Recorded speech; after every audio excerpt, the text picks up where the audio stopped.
महाराष्ट्राच्या राजकारणात काही नेते पदामुळे मोठे दिसतात, तर काही नेत्यांमुळे पद मोठं होत असतं. अशाच व्यक्तिमत्वांपैकी एक नाव म्हणजे अजित पवार. कणखर प्रशासन, वेगवान निर्णय क्षमता आणि सत्तेच्या गुंतागुंतीच्या समीकरणातही स्वतःची जागा पक्की ठेवण्याची त्यांची शैली, यामुळे ते वेगळे ठरवते. पण एका दुर्दैवी विमान दुर्घटनेच्या बातम्यांनी संपूर्ण राज्याला हादरवून सोडलं आणि संपूर्ण देशाला हळहळत सोडले. आणि आता अनेक प्रश्न या घटनेने अनुत्तरित ठेवले. उपलब्ध प्राथमिक माहितीनुसार सकाळी मुंबईहून बारामतीकडे निघालेलं त्यांचं खाजगी जेट हे नियोजित वेळेत पोहोचण्याच्या तयारीत होतं. मात्र लँडिंग दरम्यान काही अडचणी निर्माण झाल्या. बारामती एअरस्ट्रीप ही आकाराने लहान आहे आणि ही आकाराने लहान असल्यामुळे तिथे ILS म्हणजे इन्स्ट्रुमेंट लँडिंग सिस्टीम ही उपलब्ध नाहीये.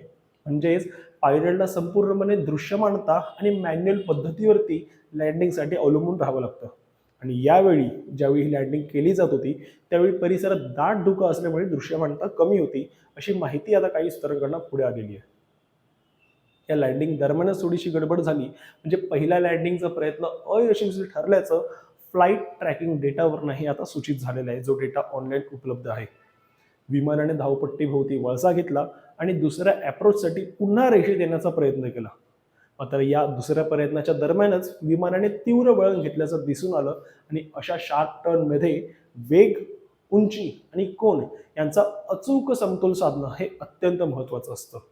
नियंत्रणाचा क्षणभरही ताबा सुटला तर विमान खाली झेपवू शकतं आणि अपघात होऊ शकतो. आणि उपलब्ध झालेल्या प्रत्यक्षदर्शींच्या वर्णनानुसार दुसऱ्या प्रयत्नातच विमानाचा ताबा सुटला आणि रनवेपर्यंत ते विमान पोहोचण्याच्या आधीच ते जमिनीवरती आदळलं. हे जमिनीवरती विमान आदळल्यानंतर मोठा स्फोट झाला आणि आग लागला, अशी प्रत्यक्षदर्शींकडून नोंद केली जात आहे.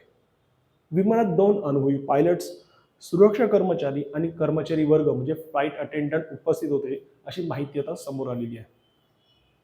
अंतिम कारणांबाबत मात्र अधिकृत तपास अहवाल येणं अजून बाकी आहे. कारण DGCA कडनं किंवा इतर ऑथॉरिटीजकडनं हे सर्व अहवाल पुढच्या काही दिवसात येतीलच.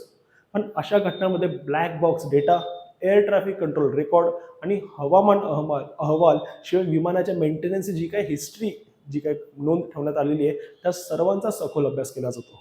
आणि त्यानंतरच निष्कर्ष काढला जातो की हा अपघात हवामान, तांत्रिक बिघाड, मानवी त्रुटी का या तिन्हींच्या एकत्रित परिणामामुळे झालेला आहे. या दुर्घटनेनंतर काही महत्त्वाच्या मुद्द्यांवर सुद्धा चर्चा सुरू झाली आहे. संबंधित ऑपरेटर कंपनी, जी या विमानाची ऑपरेटर कंपनी होती, त्या विमान कंपनीच्या अनेक विमानांचा पूर्वी अपघात झाल्याची बातमी आता पुढे आलेली आहे.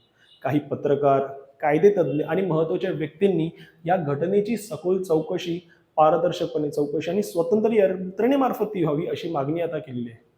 मात्र अशा संवेदनशील प्रकरणात अधिकृत तपास पूर्ण होईपर्यंत कोणताही ठाम निष्कर्ष काढणं हे उचित ठरत नाही. खास करून आपण एक अकॅडमी असताना अशा गोष्टीमध्ये कमेंट करणं हे आपल्याकडनं तरी योग्य ठरत नाही. दुर्घटनेचा तांत्रिक भाग जितका महत्त्वाचा आहे, तितकाच मोठा प्रश्न राजकीय परिणामांचा आहे. अजित पवार यांची ओळख फक्त एका पक्षापुरता मर्यादित नव्हती, तर ते प्रशासन चालवण्याच्या शैलीसाठी ओळखले जायचे. कोणत्याही फाईल्स अडकू न देणं, कोणत्याही घटना अडकू न देणं, कोणतेही विषय अडकू न देणं, अधिकाऱ्यांना स्पष्ट आदेश देणं, निर्णयांमध्ये वेगवानता ठेवणं ही त्यांची कार्यपद्धती होती. 6 वेळा उपमुख्यमंत्रीपद भूषवणं ही एका केवळ राजकीय गणिताची सोपी गोष्ट नव्हती, तर सत्तेच्या केंद्रस्थानी स्वतःची उपयोगिता सिद्ध करण्याची त्यांची क्षमता होती. शरद पवारांसारख्या राजकीय रणनीतीकारांच्या छायेतून त्यांनी स्वतःची वेगळी ओळख निर्माण करणं ही त्यांच्यासाठी अर्थातच सोपी बाब नव्हती. पण अजित पवारांनी प्रशासक नेता म्हणून स्वतःची प्रतिमा तयार केली होती. अगदी देवेंद्र फडणवीस आणि एकनाथ शिंदे यांच्यासारख्या भिन्न राजकीय शैलींच्या नेतृत्वांमध्ये त्यांच्यासोबत सरकारमध्ये काम करताना, समन्वय साधताना त्यांनी स्वतःची जागाही टिकवून ठेवलेली. अनेकदा, अनेक प्रसंगी ते सरकारमधले स्टॅबिलायझिंग फॅक्टर म्हणून पाहिले जायचे. बारामतीसाठी तर ते केवळ आमदार नव्हते किंवा ते त्याआधी खासदार होते, पण निव्वळ त्या पदांपुरता मर्यादित न राहता स्थानिक विकासाच्या अनेक प्रकल्पांशी त्यांचं नाव थेटपणे जोडलेलं होतं. रस्ते, सिंचन, शिक्षण संस्था यामुळे त्या घटनांवरती किंवा या सर्व गोष्टींवरती बारामतीच्या सर्वच लोकांवरती ही घटना भावनिक धक्का ठरणारी होती. त्यांच्या अनुपस्थितीत पक्षातील नेतृत्व, संरचना, गटबाजी आणि भविष्यातील राजकीय समीकरणांवर परिणाम होणं स्वाभाविक आहे. आणि देशाने यापूर्वीही अनेक महत्त्वाच्या व्यक्तींना विमान अपघातात गमावलेलं आहे. मग महत्त्वाचे राजकारणी असतील, वैज्ञानिक असतील किंवा लष्करी अधिकारी असतील. प्रत्येक वेळी एकच गोष्ट प्रकर्षाने समोर येत आलेली आहे की हवाई प्रवास हा वेगवान जरी असला तरी यातली जोखीम शून्य नाही.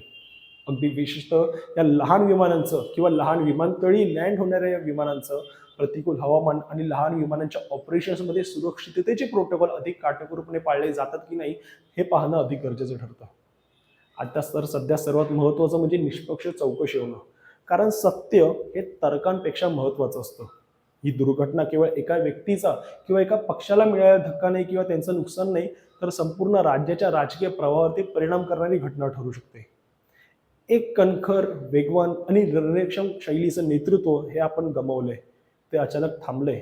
ही भावना फक्त त्या राजकीय पक्षाच्या त्यांच्याच कार्यकर्त्याच्या मनात नाही, तर प्रत्येकाच्या मनात आहे.